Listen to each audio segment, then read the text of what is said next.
me da gusto recibir, esta ocasión ya está aquí de manera presencial, ya la nueva modalidad así lo permite, o la nueva realidad, ya se me va el término, estar pues volviendo poco a poco, ¿no?, ante esta nueva realidad y normalidad por la pandemia. La licenciada Dolores Gutiérrez, cada miércoles usted la ve y lo escucha a través de este espacio, me da gusto recibirla. ¿Cómo le va? Muy bien, Ángel, qué gusto, buenos días a todo tu auditorio. Le dejaron, por cierto, muchos comentarios la semana pasada, en la participación anterior, que fue vía telefónica. Sí.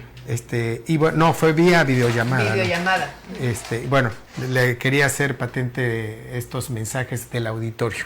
Muy bien, pues agradezco mucho que nos sintonicen, que nos vean cada miércoles a través de las redes sociales por donde se transmite Poder Informativo y también a través del 89.7 de FM. Uh-huh. Pues Ángel, hay varios temas muy importantes tanto a nivel local como a nivel nacional.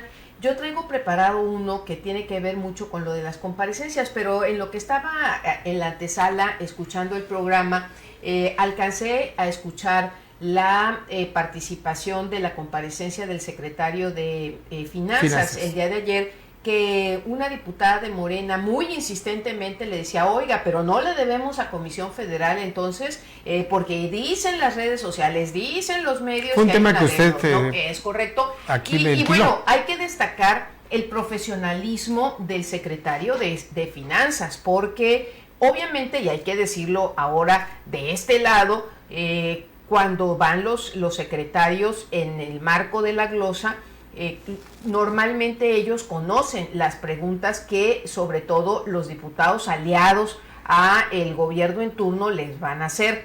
Y el secretario de Finanzas lo que le dijo a la diputada de Morena fue, sí se suscribieron y hay compromisos que va a tener que pagar el gobierno del estado de Tabasco. Que en este momento no debamos es una cosa distinta, pero de que hay suscrito un compromiso de pago, lo hay. Y eso viene a ratificar lo que expresé, informé, anuncié aquí, pero no que me lo haya sacado de la chistera, sino que fueron datos oficiales de la Auditoría Superior de la Federación, y que quede claro en el tema de que sin lugar a dudas es un asunto que les incomodó mucho a el gobierno del estado en turno.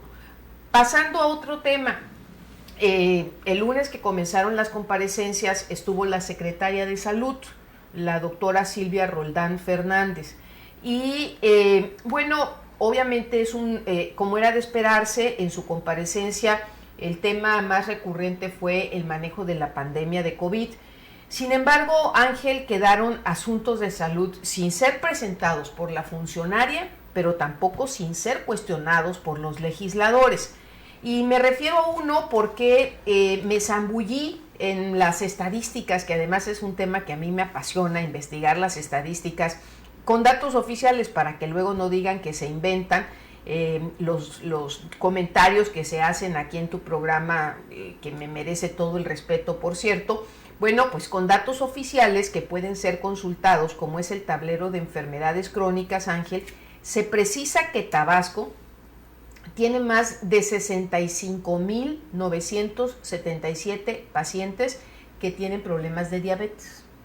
El estado de Tabasco, más de 65,000 personas tienen problemas de diabetes, de las cuales a 41,341 se les registró una consulta médica. Pero de esta cifra, y esto es lo preocupante, únicamente el 29.4% se les ha efectuado el estudio que se llama hemoglobina glicosilada. Hemoglobina glicosilada. ¿Para qué sirve este estudio? Bueno, pues es el estudio de oro para saber si un paciente ha tenido control de su diabetes mellitus en los últimos 3 meses, que es fundamental.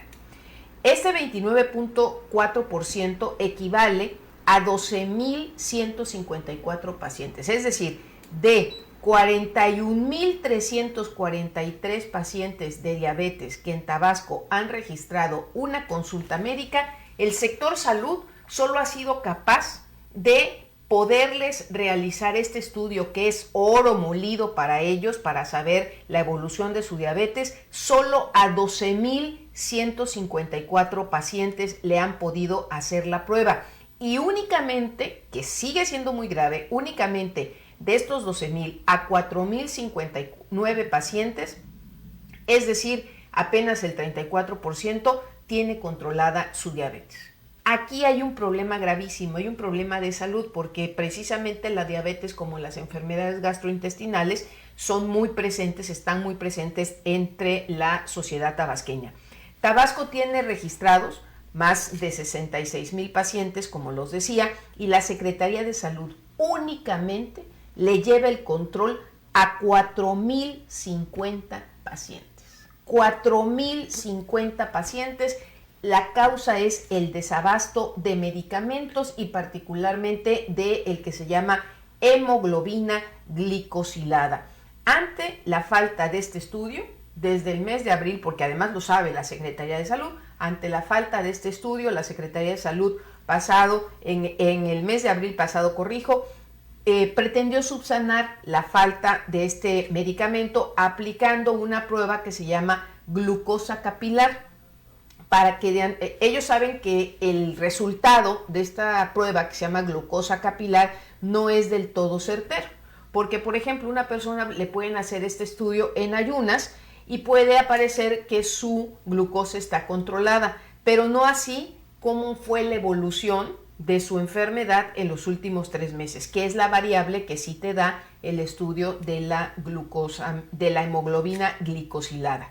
Entonces, bueno, pues también decirte que el problema se agrava porque en la Secretaría de Salud, en el estado de Tabasco, no hay algunos otros medicamentos también muy importantes para los diabéticos, como es la metformina, glibenclamidas, que son de una especialidad de hipoglucemia para uso de los pacientes con diabetes. Este desabasto de medicamentos es muy grave porque, bueno, hay que recordar que los diabéticos son pacientes vulnerables en tema de riesgo COVID, pero la falta de estos medicamentos especializados para los diabéticos, Ángel, también pone en riesgo el tema de que pueden acelerar procesos, por ejemplo, para que los enfermos puedan perder alguna de sus extremidades, porque los médicos se vean obligados a cortarles alguna de sus extremidades si tienen algún problema por la falta de estos medicamentos. Y también puede haber un repunte de la atención de casos de insuficiencia renal, que tengan que recibir más pacientes por problemas de insuficiencia renal en los hospitales del sector salud, porque pues una cosa deriva con la otra. Entonces es gravísimo. ¿Qué pasa con los más de 60,000 entonces que no se reporta que estén bajo la tutela de salud? Pues ahí están. ¿No estarán en otro sistema de salud? Estos son los que tiene registrado salud en un sistema nacional. Pero no es el total, digamos, porque no hay otros total que están en el ISET, en el IMSS. En el Seguro Social, en el ISSSTE, en Petróleos Mexicanos. Estos son los que tienen un carnet abierto de atención en la Secretaría de Salud. Más de 66,000 y solamente puede atender la Secretaría de Salud o le está dando la atención a 4,000, Ángel. ¡Qué grave! Y la falta de medicamentos, que ese es un problema nacional, el talón de Aquiles. Apenas ayer el presidente dice que siguen batallando a 3 años, se habló desde el principio de una aparente corrupción, pero de los autores de esta corrupción no hay ninguno que enfrente alguna denuncia, y ha hablado ya de que, bueno, como no pueden, van a entrar al quite los del ejército, las Fuerzas Armadas, que están haciendo de todo.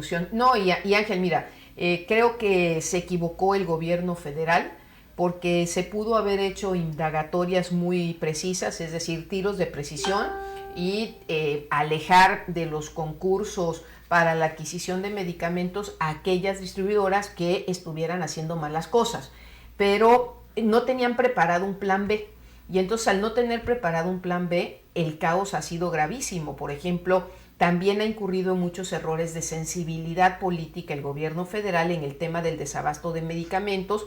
Se dijo que los padres de familia de los niños con cáncer que no están recibiendo sus medicamentos, pues eran materialmente inducidos por la derecha, ¿no? Eran golpistas, y ahora el presidente hace 2 semanas le exige tanto al secretario de Salud como al director del INSABI, a este señor Juan Ferrer, que es antropólogo, que hace un antropólogo al frente del INSABI, que es el organismo que crean para sustituir al Seguro Popular, y evidentemente ha demostrado que de medicamentos, de medicina, de salud, pues Juan Ferrer sabe lo que tu servidora sabe de antropología. Y bueno, ayer estaba... Pero están operando con las mismas reglas, ahora sí que con las mismas reglas de operación, es lo curioso, ¿no? Es correcto, y ayer estaban encerrados, allí los tenían secuestrados hasta las 9, 10 de la noche estuvieron ahí con 350 trabajadores, gente de Oaxaca que están acusando de despidos justificados, y antes el presidente había dicho de que aquellos que habían sido contratados, 70,000 me parece, van a tener seguro su chamba, pero estos no. Estos no. Entonces, bueno, Ángel, esto es gravísimo. El estado de Tabasco no ha tenido, a diferencia de otros estados de la República, la capacidad financiera, y es que, insisto, han presumido 3 años de ahorros, de austeridad, y no han tenido la capacidad financiera de ellos, por iniciativa propia, con recursos propios, comprar medicamentos para enfermos con problemas específicos, graves y de necesaria atención, como son los diabéticos, como son los niños con cáncer, en fin. Y ahí están los datos, no los estoy inventando. Son datos que están en plataformas oficiales, y la Secretaría de Salud en el estado de Tabasco tiene en vilo la vida de más de 60,000 enfermos de diabetes, a los que no los atiende porque no tienen medicamentos, Ángel. Y bueno, dicho sea de paso, también otra institución que sufre de lo mismo, que su titular dice todo lo contrario, el doctor Fernando Mayans, el ISET, ¿no? Sí. Acusó ahí a jueces, pero resulta ser que dice el magistrado presidente del Tribunal Superior, Enrique Priego Oropeza, que nada más es jarabe de pico, porque dice que él no conoce ninguna denuncia que haya habido. Es correcto. Mira, el caso del doctor Mayans es muy lamentable. Verdaderamente creo que todo el prestigio que tuvo como gastroenterólogo, pues lo vino a perder en esta etapa de su actividad pública al frente del ISET. Él cree que con estridencias, con declaraciones estridentes, y hay temas en los que no estoy de acuerdo con el proceder del Tribunal Superior de Justicia, pero en este caso con las declaraciones de su presidente coincido totalmente. Me parece que abusa el doctor Fernando Mayans de la estridencia para tratar de tomar los reflectores nacionales. Él lo que quiere es irse al gobierno federal. Desde siempre ha querido estar en el gobierno federal, buscó ser el director general del Seguro Social, no lo tomaron en cuenta. Ahora que se habla que Zoe Robledo muy probablemente por lo menos participe en la interna de Morena por el gobierno del estado de Chiapas, ahí está de nueva cuenta, ya moviendo los hilos de sus operadores para que sea tomado en cuenta. Pero me parece que cuando tú estás al frente de una dependencia e insistentemente tienes problemas y los usuarios se ven obligados a salir a la calle, a hacer plantones para exigir un buen servicio, atención, válgame, hasta que le reciban los documentos para iniciar el trámite de sus jubilaciones, para eso está obligado el ISET. Una cuestión es que le reciban los documentos y otra cuestión es que empiece el procedimiento. Pues ni eso. Entonces me parece que el doctor Fernando Mayans lo que le sobra es soberbia, estridencia, incapacidad para estar ahí. Él no quiere ser director del ISET porque cree que es un cargo que le queda demasiado pequeño para su ego profesional y académico. ¿Sí? Y profesional. Entonces me parece que lo que de veras le ha hecho demasiado daño al ISET, y le ha hecho sobre todo mucho daño a los usuarios del ISET. Lo mantienen ahí porque al final de cuentas se apellida Mayans Canaval, apellido vinculado a la familia gobernante en Tabasco, a la primera familia gobernante en Tabasco. los López Hernández. Si no, me parece que Fernando Mayans ya estaría de patitas en la calle, porque ha hecho un terrible trabajo al frente de el ISET, y quienes han pagado el pato han sido los usuarios, la gente, los trabajadores del ISET, los trabajadores, la burocracia plena de este estado y a nivel municipal, que le descuentan sus cuotas y que deben de tener un servicio de calidad. Y lo que menos se ha preocupado el doctor Fernando Mayans es de que en el ISET haya servicios de calidad. Se la pasa justificando su incapacidad a anteriores sexenios, pero como bien dice el presidente del Tribunal Superior de Justicia, pues a ver en dónde están las pruebas y a dónde están las primeras demandas. ¿No? Y lo peor del caso, yo lo he dicho también en otras ocasiones en este tema, que el derechohabiente es el menos indicado de recibir un maltrato, porque a él le descuentan, quieran o no, cada quincena la cuota.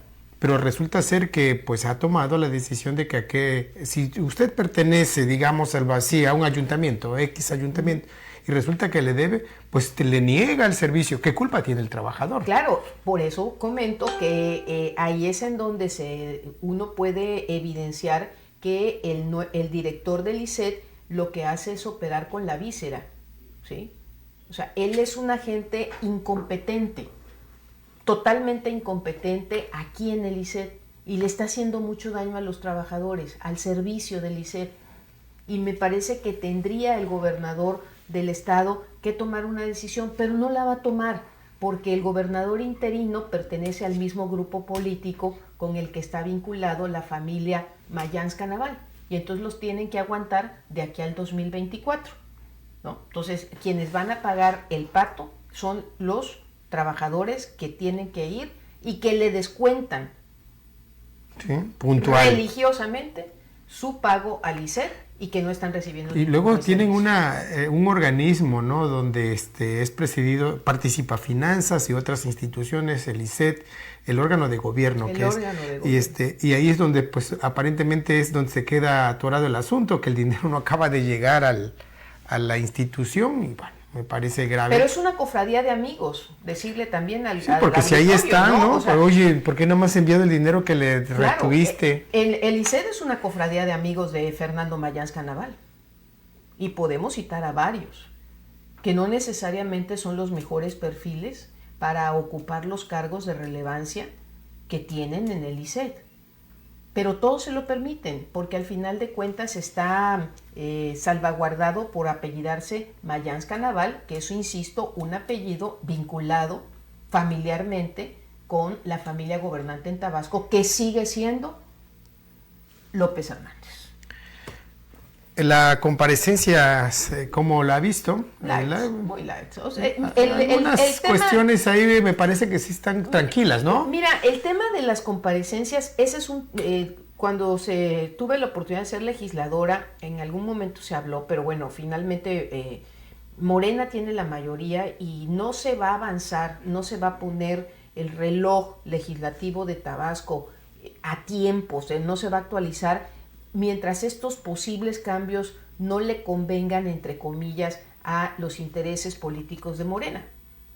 No tienen razón de ser como está hoy en día diseñada las comparecencias de los secretarios de Estado o de gabinete de aquí en el Estado.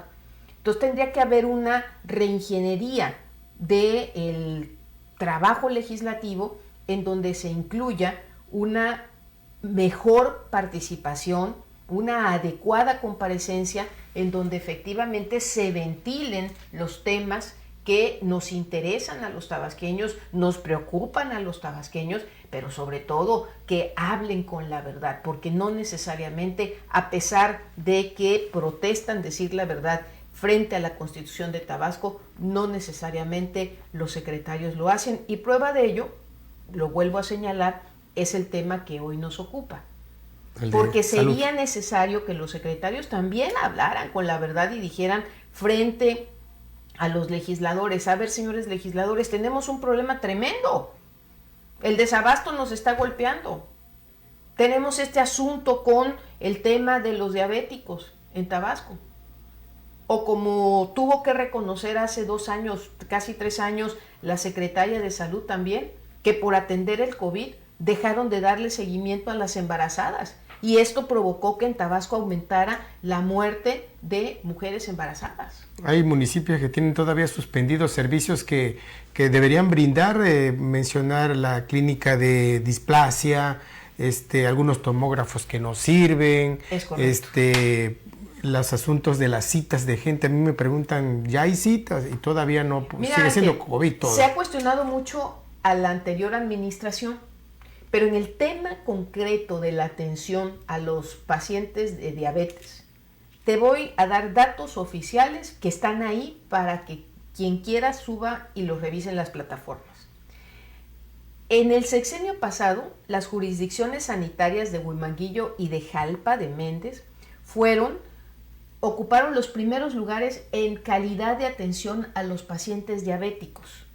¿Sabes qué lugar ocupa hoy en día Tabasco en materia de calidad de atención a los pacientes diabéticos? El lugar 23 de 32. Se desplomó en 3 años. No es por el COVID. Esa es la justificación.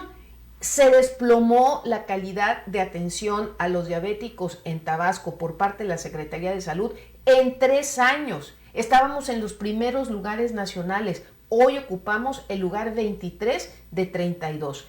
¿Cuáles son los municipios con más casos de diabetes, Ángel? Ahí te van. Paraíso, 214. Jalapa, 196. Cárdenas, 193. Jonuta, 223. Centro, 173. Tenosique, 167. Comalcalco, 161. Zapata y Macuspana, 141 respectivamente. Jalpa de Méndez, 122. Centro, 122. Teapa 103. Solamente estoy citando los que tienen más de 100 casos en el corte de estas estadísticas periódicas que se suben al sector salud. El Estado, insisto, tiene la obligación de abastecer medicamentos, no lo está cumpliendo, no puede seguir dependiendo del gobierno de Tabasco. El gobierno de Tabasco está agarrado con las uñas, con las manos completas del gobierno federal. Si el gobierno federal deja de suministrar medicamentos, recursos, en fin, este estado se paraliza. Y prueba de ello es lo que está pasando con el tema de la salud de los tabasqueños, en donde se ha perdido calidad de atención, y hoy lo he demostrado con estos datos oficiales a nivel federal que tiene que subir forzosamente la Secretaría de Salud de Tabasco. Ellos son los que alimentan a ese sistema a nivel nacional. ¿Cada cuánto se actualiza esa información? Cada semana en ocasiones, dependiendo de los rubros. Muy bien. Pues muy agradecido. Muchísimas gracias. Interesante platicar con usted. Hay temas también nacionales que son interesantes, sí, también analizar, no. El decreto, ¿no? El decreto, el anuncio de las bancadas de oposición y del INAI, ya como respuesta al presidente de que se van a ver en la Corte, que van a presentar recursos porque consideran que este decreto pues es inconstitucional y que además genera todo un movimiento de opacidad para las obras del gobierno federal, y que además, Ángel, puede haber muchísimo riesgo. Imagínate una dependencia que si en 5 días no otorga la autorización, la licitación de un contrato, un estudio de impacto ambiental. Un estudio de impacto ambiental. ¿Qué nos espera a los que nos vamos a quedar a vivir en este estado y en este Porque país? esto también ha impactado, sobre todo el Tren Maya, ¿no? Tren Maya. Eso ha provocado controversias, ¿no? Es correcto. Y con ello, pues, al declararse de seguridad nacional estas obras, pues se busca... Es la opacidad completa. Y bueno, otro temazo. El presidente recula y suspende a Arturo Herrera como ¿por qué lo quitaría, posible próximo gobernador del Banco de México. Se supone que la separación de Hacienda era porque había encaminado allá, ¿no? Y hoy anuncian la propuesta de la subsecretaria de egresos. Mira, el tema más allá de por qué lo quita es el mensaje a los mercados internacionales. Y el mensaje a los mercados internacionales es que tenemos un presidente que se despierta y en ese momento dice una cosa, anuncia en sus mañaneras algo, pero en la noche se retracta. en junio, julio, presentó al señor Herrera como el próximo gobernador del Banco de México. En agosto retiró la propuesta en el Senado de la República y el día de hoy se ve obligado a presentar esta nueva propuesta justificando que por primera vez México va a tener una mujer como gobernadora del Banco de México, simple y sencillamente porque un periodista que se ha convertido en un periodista incómodo como Carlos Loret de Mola, esta semana les ha hecho 2 jugadas extraordinarias, informativamente hablando. Primero, sacó toda la lista de las licitaciones a modo, en oscurito, que ha dado la Secretaría de la Defensa Nacional para la construcción de módulos de lo que va a ser el nuevo aeropuerto Felipe Ángeles. Y segundo, Loret de Mola anunció oportunamente que se caía la designación de Arturo Herrera como gobernador del Banco de México. Entonces, bueno, ya tenemos un gobierno que está respondiendo, que es reactivo a la información que le gana un periodista que ellos consideran incómodo como es Carlos Loret de Mola, y eso hay que reconocérselo. Más allá que estemos o no de acuerdo con el estilo periodístico de Loret de Mola, pues está ahora sí marcándole la agenda al presidente de la República, y eso a López Obrador lo debe tener furioso, ¿no? Entonces, son muchos temas, Ángel. Hay que ver cómo responde el mercado. Cuando venía hacia acá ya habían unos primeros síntomas de que estaba subiendo la cotización del peso frente al dólar, porque a los mercados internacionales les gusta la seriedad. Y si el presidente de México ya había anunciado que iba Arturo Herrera, de pronto cambia, y entonces esto es inestabilidad para los mercados financieros a nivel mundial y nos puede pegar también en las finanzas. Y hay otro tema que si quieres lo platicamos y lo preparamos para el próximo miércoles, la inflación. Hoy se dan a conocer los datos estadísticos del INEGI. La inflación es la más alta en los últimos 20 años. ¿Eso de qué te habla? De un fracaso absoluto de las políticas financieras del gobierno federal que encabeza Andrés Manuel López Obrador. Todo está al alza, todo está al alza. La gente que nos esté escuchando a través de la radio, pues lo siente en sus bolsillos. No puede decirnos que se está encontrando que el huevo está más barato, que el aceite está más barato, que el café, que la carne, que el azúcar, que el azúcar, que el frijol. Y eso son los datos del INEGI. ¿Y sabes qué dijo el presidente hoy? Que bueno, pues es que la inflación es un reflejo pospandemia, pero hay que recordarle al auditorio lo que dijo el presidente cuando empezaba hace un año el COVID-19 en México. Esta pandemia nos cayó como anillo al dedo. Sí, pues, diríamos los tabasqueños. Gracias, Ángel. Buen día, vamos a la pausa y regresamos enseguida.